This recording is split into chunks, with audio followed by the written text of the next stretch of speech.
Heart অ্যাটাকে মারা গেলেন তরুণী ইনফ্লুয়েন্সার। সোশ্যাল মিডিয়ায় নার্স দেবী নামে বহুল পরিচিত তাইওয়ানিজ ইনফ্লুয়েন্সার সি ইউসিন মালয়েশিয়া সফরকালে হার্ট অ্যাটাকে মারা গেছেন। গত 30 অক্টোবর মৃত্যু হয়েছে তার। মৃত্যুকালে 31 বছর বয়স হয়েছিল এই তারকার। রোববার 2 নভেম্বর সংবাদ মাধ্যম মালয় মেইল এক প্রতিবেদনে জানিয়েছে, সি ইউসিন শুটিংয়ের জন্য মালয়েশিয়া সফরে ছিলেন। তার ম্যানেজার ক্রিস জানিয়েছেন, তরুণী তারকার হঠাৎ করেই অসুস্থতা দেখা দিয়েছিল। তাৎক্ষণিক জরুরি চিকিৎসার কোনো সুযোগ ছিল না। সাবেক নার্স সি ইউসিনের ম্যানেজার বলেন, নার্স দেবীর আকস্মিক মৃত্যুতে তার পরিবার শোকাহত। তার এ মৃত্যুর ঘটনায় আশপাশের পরিস্থিতি সম্পর্কে জানতে অধিকতর তদন্তের অনুরোধ করা হয়েছে।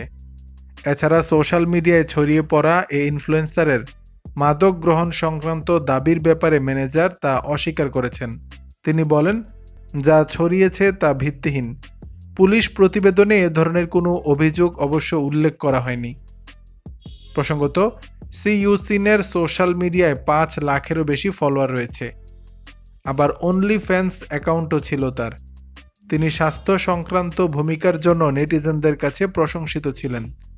দর্শক, বিষয়টি নিয়ে আপনাদের মতামত জানাবেন নিচের কমেন্ট বক্সে।